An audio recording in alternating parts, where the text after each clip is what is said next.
A very good morning. Vijay.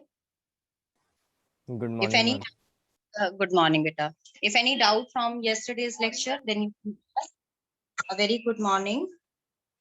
Otherwise, we will start with the next concept of exercise 3.2.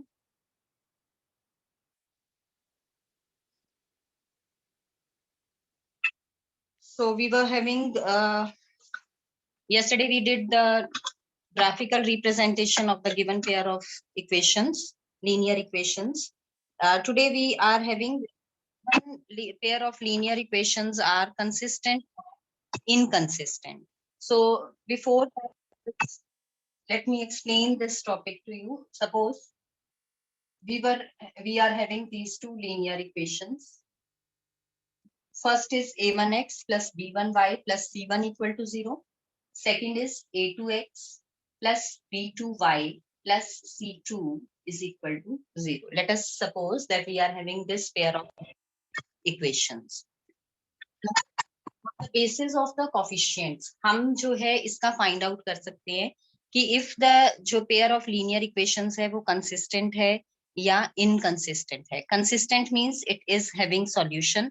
Inconsistent means it is not having any solution. So हम क्या करेंगे, इसके जो हमारे coefficients हैं हम उनको compare करेंगे.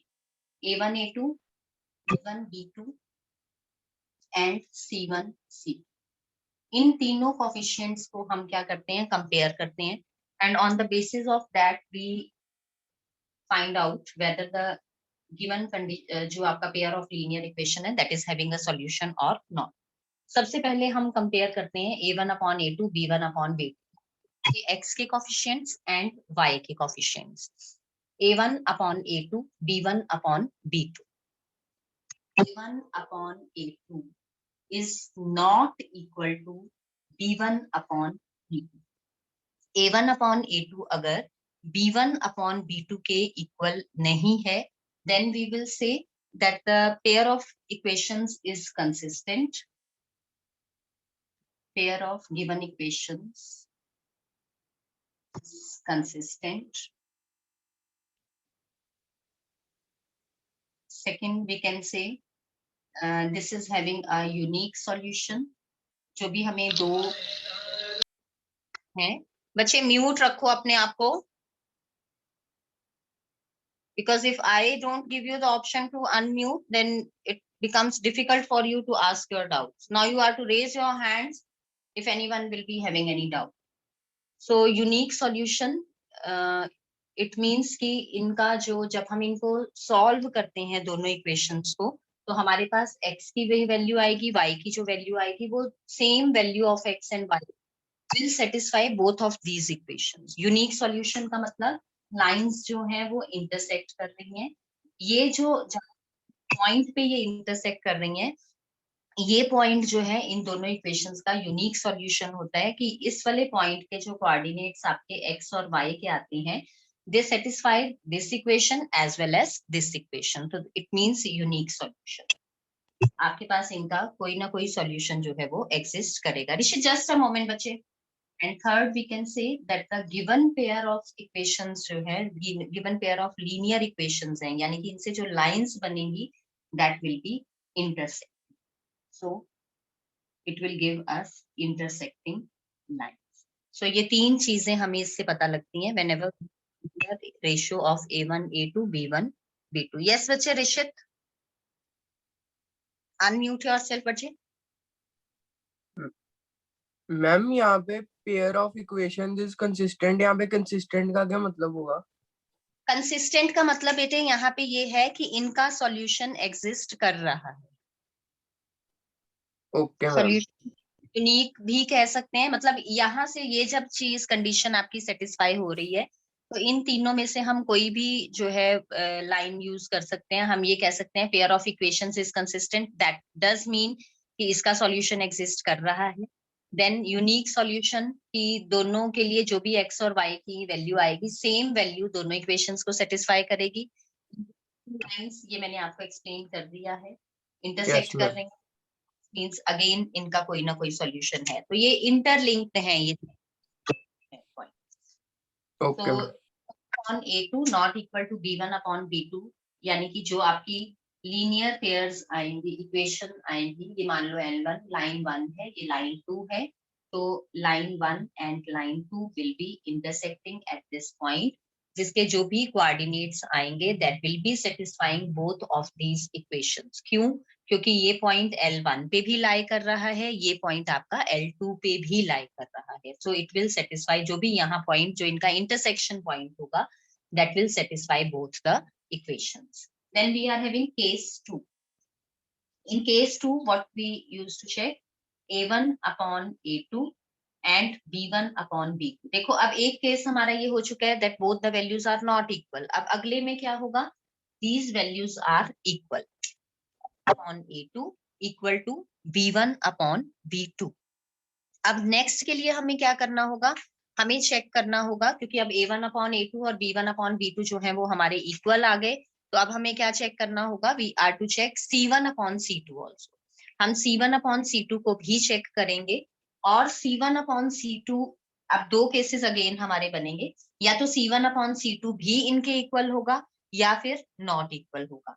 तो जब आपका C1 अपॉन C2 भी इनके इक्वल आ जाता है, यानी कि ये केस हमारा क्या बन रहा है? Ratio of the coefficients of x is equal to ratio of the coefficients of y is equal to ratio of the constant terms. एक चीज का आपने ध्यान रखना है कि जो ये C1 और C2 जो आपकी ये कांस्टेंट टर्म्स हैं, these should be either both on the left hand side और both on the right hand side. ये नहीं कि एक साइड आपकी लेफ्ट पे लिखी हुई है और एक साइड पे एक कांस्टेंट आपका राइट हैंड साइड पे लिखा हुआ है। पहले आप उनको सेम साइड पे लाओगे, चाहे दोनों को लेफ्ट हैंड साइड पे रख लो, चाहे दोनों को राइट हैंड साइड पे रख लो, and then you will find out the ratio. जो हम स्टैंडर्ड मेथड यूज करते हैं उसमें हम सभी को x के कोफिशिएंट्स, y के कोफिशिएंट्स सभी को लेफ्ट हैंड साइड पे ले आते हैं, राइट हैंड साइड हम 0 बना के चलते हैं। तो पहले आपने क्या करना है, जब भी ये कंपैरिजंस करोगे रेशियो के, what you are to do, you are to write down the given equation in the standard form, that is make its right hand side 0. right hand side इसकी 0 बन जाएगी, then you are to find the ratio of coefficients of x, ratio of coefficients of y and ratio of the constant terms. फिर आप उसको compare करोगे, अगर वो ratios not equal आ रही हैं तो ये केस बन रहा है हमारा। अगर A1 अपॉन A2 और B1 अपॉन B2 की रेशियो सेम आ रही है, फिर हम उसको C1 अपॉन C2 से कंपेयर करेंगे।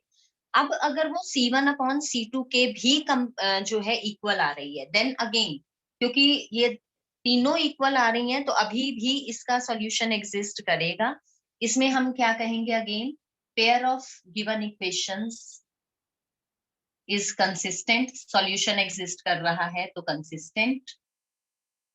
देन सेकंड, अब यहाँ पे यूनिक सॉल्यूशन नहीं होगा, सिंगल सॉल्यूशन नहीं आएगा, we will be having infinite solution.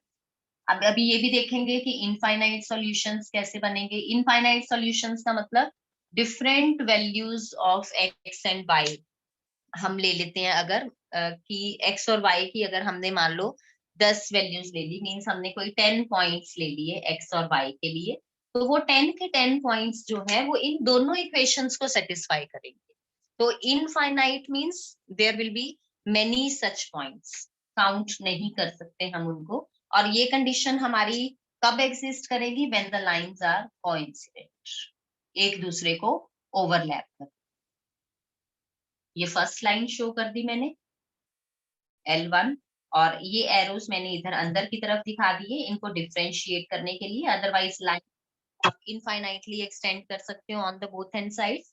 तो ये मैंने L2 शो कर दी।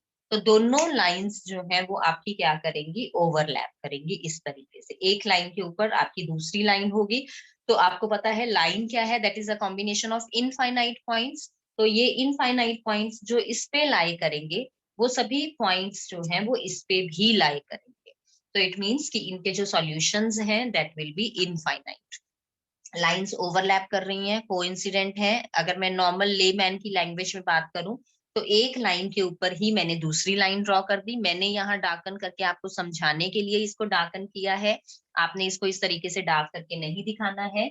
आपने सिंपली बस यहाँ पे एरोज, एक सिंगल लाइन यहाँ ड्रॉ कर लेना और सिंपली ऐसे एरोज यहाँ पे दिखा देना। तो ये डबलिंग नहीं करनी है, बस ये ध्यान रखना। तो ये हमारा केस 2 बनता है when A1 upon A2 B1 upon B2, C1 upon C2 are equal, यानी कि ratio of coefficients of x is equal to ratio of coefficients of y is equal to ratio of the constant terms. Condition ध्यान रखनी है, these should be in the standard form, all the terms should be on the left hand side, right hand side should be 0. या ज्यादा से ज्यादा आपका C1 upon C2 आप इधर ला सकते हो राइट हैंड साइड पे, बट अगर हो तो दोनों की कांस्टेंट टर्म्स राइट पे हो, अदरवाइज सेम साइड पे, लेफ्ट हैंड साइड पे हो। ये नहीं करना कि एक इधर रख के एक इधर रख के करोगे तो your answer will be wrong. Then case 3 जो है वो 2 से ही अराइज हो रहा है कि A1 अपॉन A2 इक्वल है B1 अपॉन B2। इतना केस था ना हमारा, ये A1 upon A2 B1 upon B2। फिर हमने क्या किया था, इसको कंपेयर किया था C1 अपॉन C2 के साथ। तो अगर तो वो C1 अपॉन C2 के इक्वल था तो सॉल्यूशंस एग्जिस्ट कर रहे थे। अगर ये C1 अपॉन C2 के इक्वल नहीं होगा देन हम कहेंगे कि इसके सॉल्यूशंस एग्जिस्ट नहीं कर रहे हैं। सॉल्यूशंस एग्जिस्ट नहीं कर रहे मतलब pair of equations is inconsistent.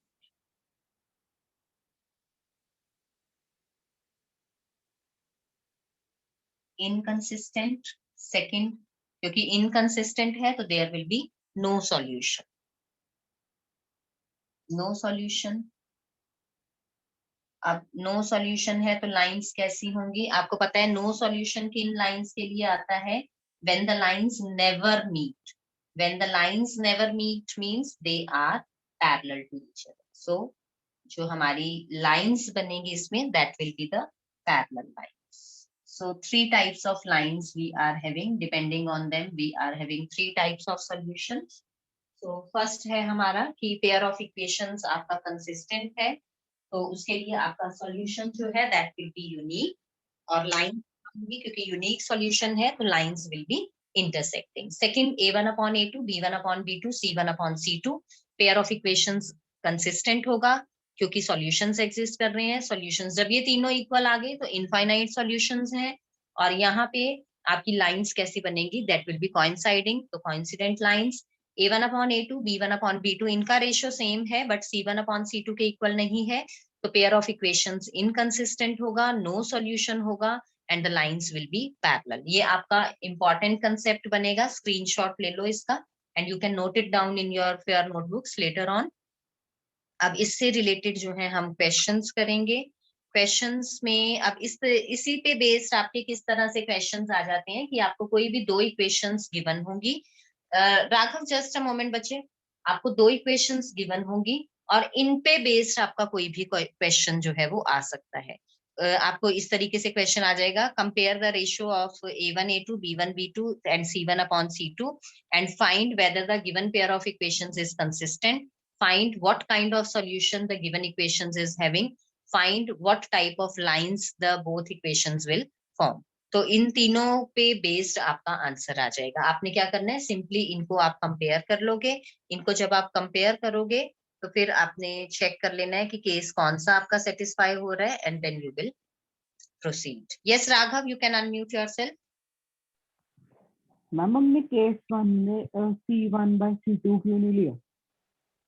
इसमें बच्चे क्योंकि जब ये दोनों अनइक्वल आ गए आपके, अब चाहे C1 अपॉन C2 इक्वल आए ना आए उससे हमें कोई लेना देना नहीं है, हमने सिर्फ इनको कंपेयर किया।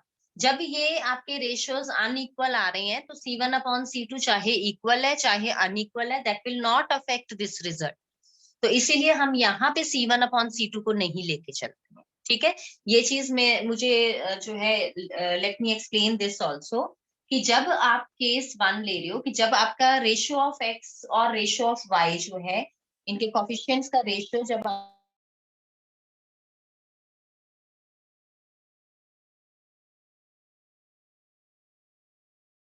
हमारा अनइक्वल आ रहा है उसको कंपेयर नहीं करना है। We are just to compare A1 upon A2 and B1 upon B2। अगर ये नॉट इक्वल टू है C1 अपॉन C2 से हमें कोई लेना देना नहीं है क्योंकि C1 अपॉन C2 का रेशियो इस रिजल्ट को अफेक्ट नहीं करेगा। बट जब वो इक्वल है तब C1 अपॉन C2 का रिजल्ट इसको अफेक्ट करता है। क्यों?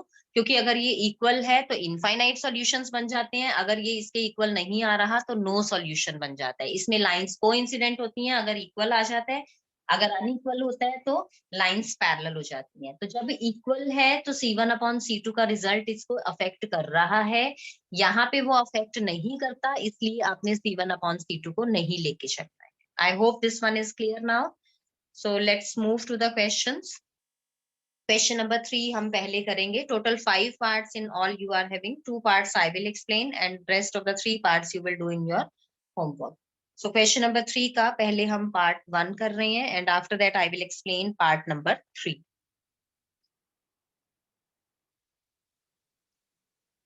पार्ट 1 में देखो हमें क्या गिवन है। We are given the first equation 3x + 2y = 5 and second equation हमें गिवन है 2x - 3y = 7। This is our question number 3, part 1, exercise 3.2. 3x + 2y = 5.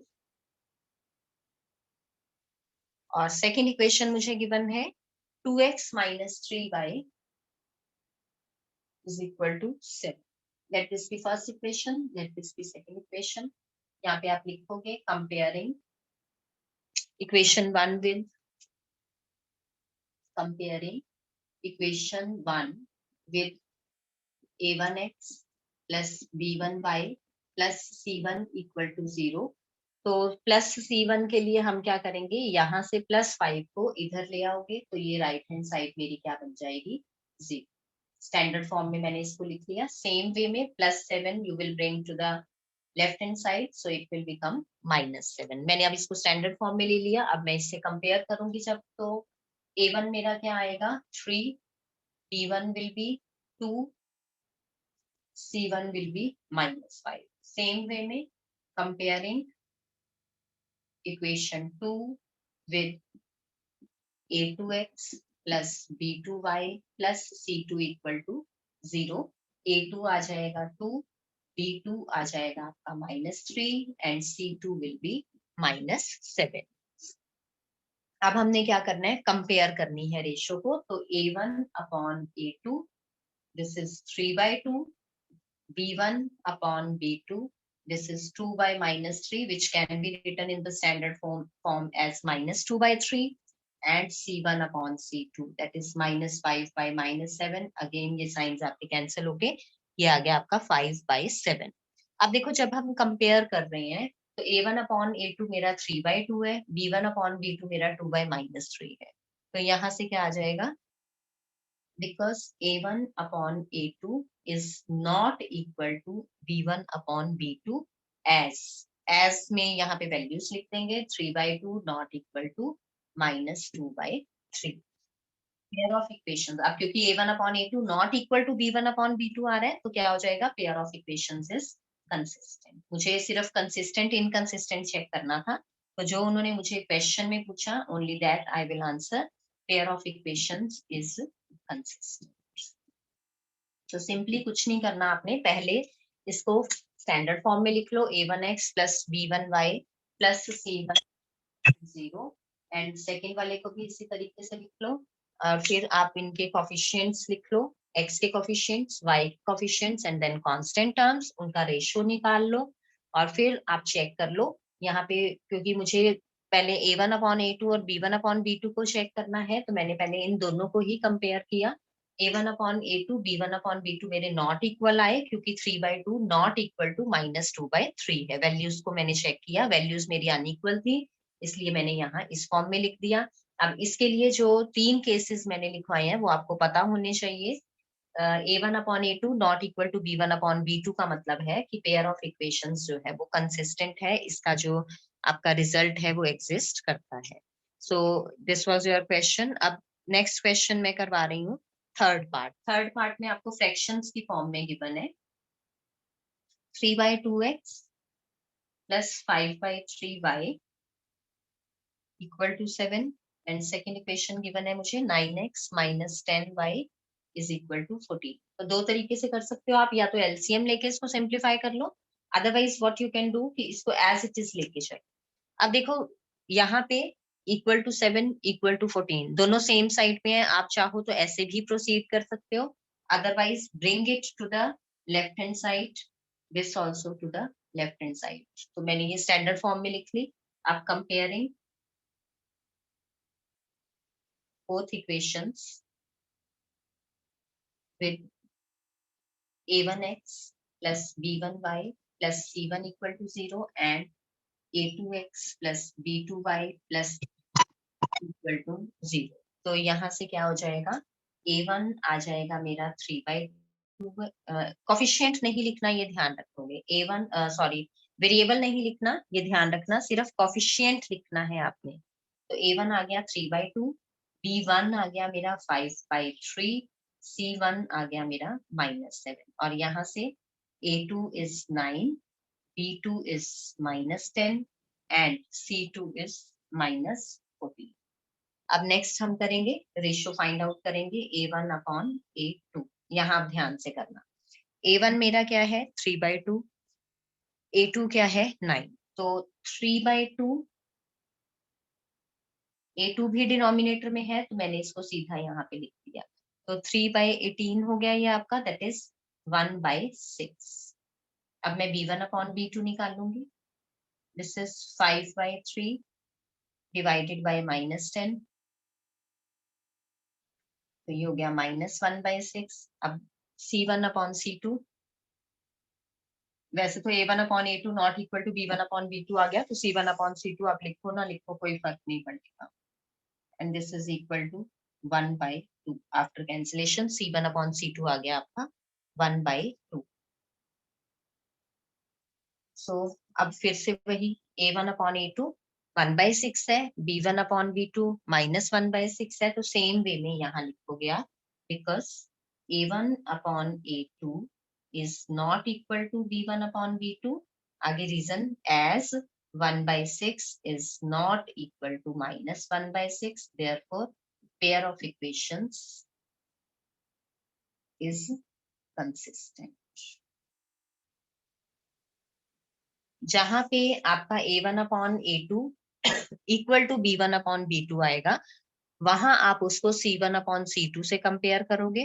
अगर c1 अपॉन c2 उसके इक्वल आ रहा है तो पेयर ऑफ इक्वेशंस कंसिस्टेंट आएगा, नहीं तो वो क्या आ जाएगा, इनकंसिस्टेंट। सेकंड पार्ट आप चेक करोगे अगर, तो उसमें सभी की रेशियो आपकी 1/2 बन रही है, a1 अपॉन a2 और b1 अपॉन b2 की, लेकिन c1 अपॉन c2 आपका 8/9 आएगा। तो जो सेकंड पार्ट है आपका वो पेयर ऑफ इक्वेशंस आपका इनकंसिस्टेंट आएगा, तो that you can do. Question number 3 का part 2, 4 and 5 are your homework parts. Question number 3, part 2, 4 and 5 will be your homework parts. Yes, Raghav? Ma'am pair of equations is consistent का मतलब क्या होता है? बेटा pair of equations is consistent का मतलब they are having some solution. आप इनको सिंप्लीफाई कर सकते हो इक्वेशंस। सॉल्यूशन का मतलब क्या है कि जब आप इनको सॉल्व करोगे इक्वेशंस को, आगे हमारा जो नेक्स्ट एक्सरसाइजेस है उसमें हम सॉल्व भी करेंगे, तो जब आप इन इक्वेशंस को सॉल्व करोगे तो आपके पास कोई ना कोई सॉल्यूशन एक्स और वाई का ऐसा आएगा जिसके लिए ये इक्वेशंस आपकी सेटिस्फाई होंगी for the same values of x and y. X की जो वैल्यू आप फर्स्ट इक्वेशन में पुट करोगे, वाई की जो वैल्यू आप फर्स्ट इक्वेशन में पुट करोगे, सेम एक्स और वाई की वही वैल्यूज जो हैं आपकी वो सेकंड इक्वेशन को भी सेटिस्फाई करेंगी। यस ऋषित? मैम ये सेकंड क्वेश्चन के होमवर्क पार्ट्स बता दो। क्वेश्चन नंबर 2 के? Yes ma'am. Okay, question number 2 मैं अभी डिस्कस करूंगी बच्चे, मैंने थर्ड से स्टार्ट किया ना, question number 2 I will discuss. Question number 2 में हमें लीनियर इक्वेशंस बताना है कि इंटरसेक्ट कर रही हैं, पैरेलल हैं या कोइंसिडेंट है। सेम मेथड वही रहेगा आपका। क्वेश्चन नंबर 2 का मैं आपको सेकंड पार्ट करवा रही हूँ, first and third will be your homework. Question number 2 part 1 and 3 will be your homework parts. I am discussing second part. Now, on comparing the ratios A1, A2, A1 upon A2, B1 upon B2 and C1 upon C2, find out whether the lines representing the following pair of linear equations intersect at a point, are parallel or coincident. तो अब same जो हमने second point लिखा था हर एक के लिए, तो उसको हमने चेक करना है। कंडीशन सेम रहेगी, अगर A1 upon A2 not equal to B1 upon B2 आ रहा है आपका, तो unique solution, A1 upon A2 equal to B1 upon B2 equal to C1 upon C2 आएगा, तो you will be having infinite solutions.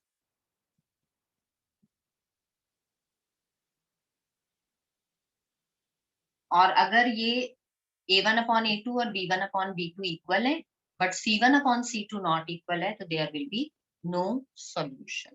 So intersect a point means unique solution.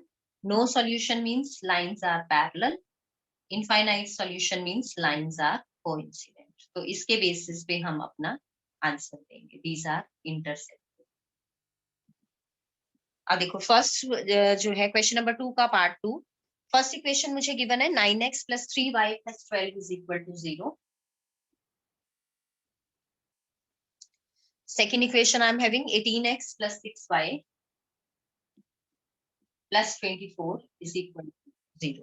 Same way में you will write down comparing the equations with a1x plus b1y plus c1 is equal to 0. a1 आ जाएगा 9, b1 आएगा 3, c1 आएगा 12, a2 18. आपने पूरा वो line लिखनी है. मैं 2 क्वेश्चंस में लिख के बता चुकी हूँ. For the third one I am not writing, but you have to write down. c2 24. अब ये आ गया मेरे पास. अब मुझे क्या चेक करना है? रेशियो चेक करना है. तो a1 अपॉन a2 कितना आया? 9/18, that is 1/2 after cancellation. b1 upon b2 3/6, again after cancellation this is 1/2. c1 upon c2 12/24, again after cancellation this is 1/2. तो तीनों की वैल्यू जो है मेरे पास वो सेम आ रही है. a1 upon a2 is equal to b1 upon b2 is equal to c1 upon c2 as half is equal to half is equal to half. a1 upon a2 b1 upon b2 equal थे, तो c1 upon c2 को check किया, वो भी equal आ रहा है. अब तीनों इक्वल के लिए क्या कंडीशन है कि लाइंस आर कोइंसिडेंट. तो यहाँ पे आप लिख दोगे pair of equation represents coincident lines.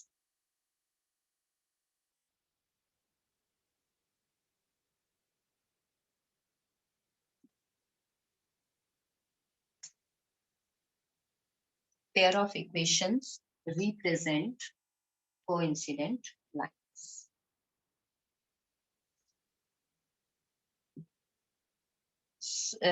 उसके बाद अगर उसने सॉल्यूशन पूछा है तो लिख दो. अदरवाइज सिंपली उसने यही पूछा था whether the lines are representing they intersect at a point, they are parallel or coincident. तो pair of equations represent coincident line. Condition यही वाली चेक करनी है. Ratio of a1 upon a2, ratio of a1 a2 b1 b2 and c1 c2, इनको आप check करोगे और इसके बेसिस पे आप अपना आंसर लिखोगे.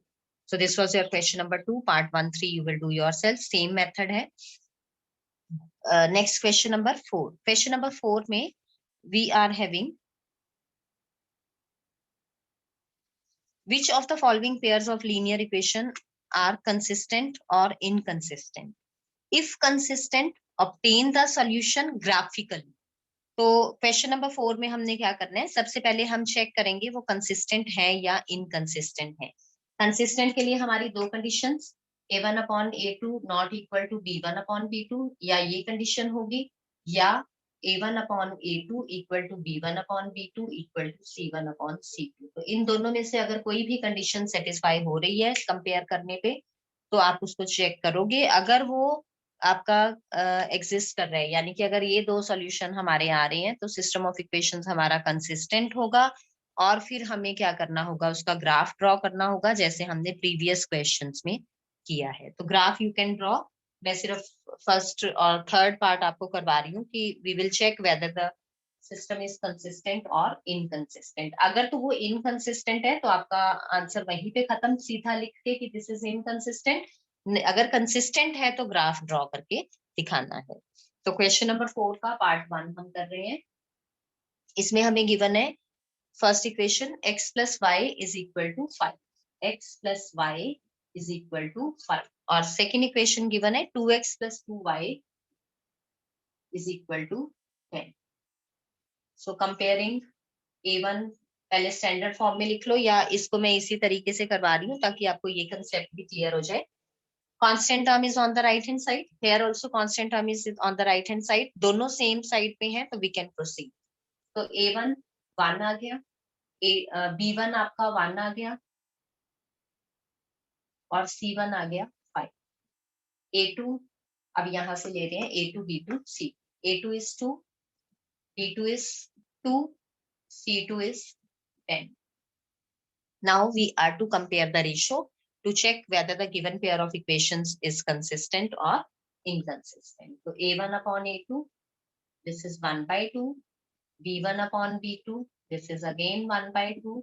C1 upon C2, 5 by 10. And after cancellation, this is again 1 by 2. Now you can clearly see that A1 upon A2 equal to B1 upon B2 equal to C1 upon C.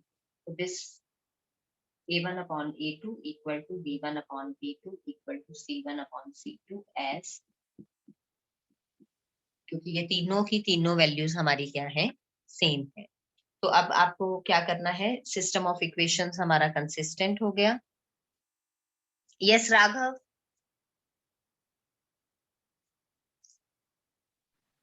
Ma'am हम x plus y is equal to 5 को x plus y minus 5 is equal to 0 नहीं लिख सकते? हाँ जी लिख सकते हो बच्चे, उसमें भी you will get the same result. देखो x plus y minus 5 equal to 0, 2x plus 2y minus 10 equal to 0। दोनों को आपने ये स्टैंडर्ड फॉर्म में लिख लिया। A1 upon A2, A1 1, A2 2, ये हाफ आएगा। Then B1 upon B2, this is 1 by 2, C1 upon C2। अब यहाँ पे -5 बाय -10 आएगा, तो ये आपके साइंस कैंसल आउट होके this will again be 1 by 2। तो इसीलिए मैंने कहा था कि उन दोनों को सेम साइड पे रखना है, चाहे आप दोनों को राइट हैंड साइड पे रख लो, चाहे आप दोनों को लेफ्ट हैंड साइड पे रख लो, रेशो में कोई फर्क नहीं पड़ेगा। बट ये चीज नहीं करनी कि एक में वो राइट साइड पे है, एक में वो आप लेफ्ट पे ले आओ। लाओ तो दोनों को लेफ्ट पे लेके आओ, नहीं तो दोनों को राइट पे रहने दो, then only you will compare the ratios. So A1 upon A2 equal to B1 upon B2 equal to C1 upon C2. So this shows that pair of linear equations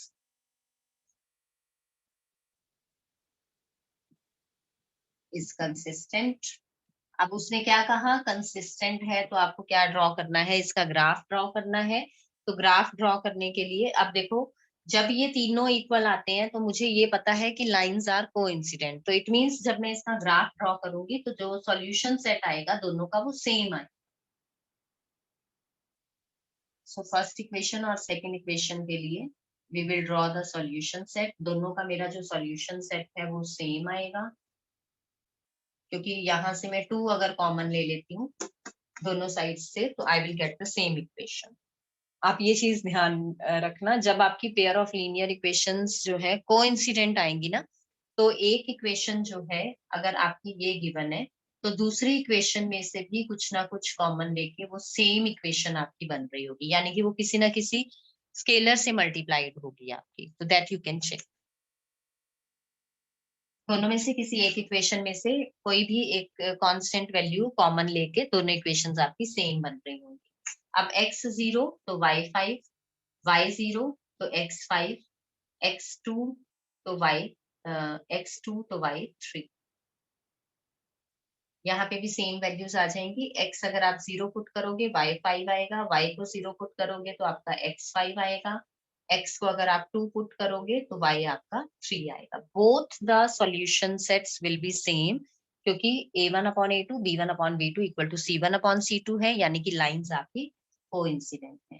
तो आपने क्या करना है, अब इनको ग्राफ पेपर पे draw कर लोगे, स्केल 1 यूनिट का ले लोगे।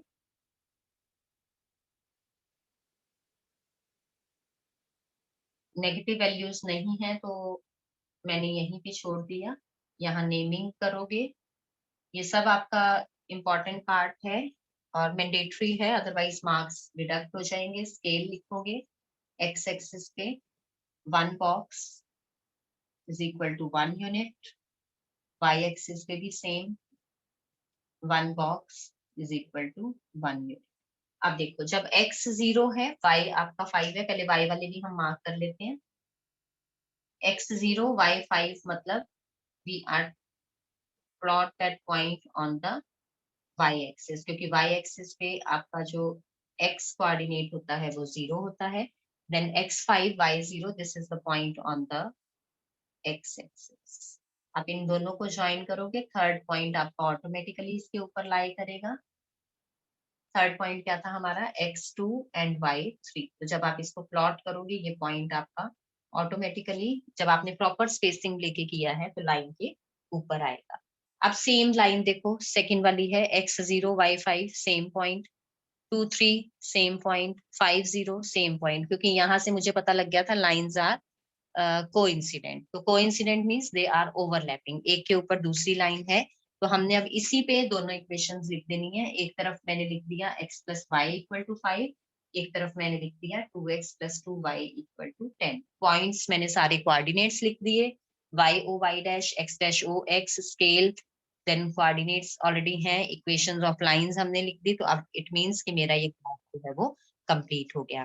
So this was my first question. If the first of all I was to check whether the given pair of linear equations is consistent or inconsistent, और उसके बाद हमने क्या करना है, उसको अगर वो consistent है तो ग्राफ ड्रॉ करना है। तो this we have drawn the graph and thus we have completed this question. So that's all for today. If anyone is having any doubt so you can ask. किसी को भी अगर कोई डाउट है तो आप पूछ सकते हो। I'm giving you the option.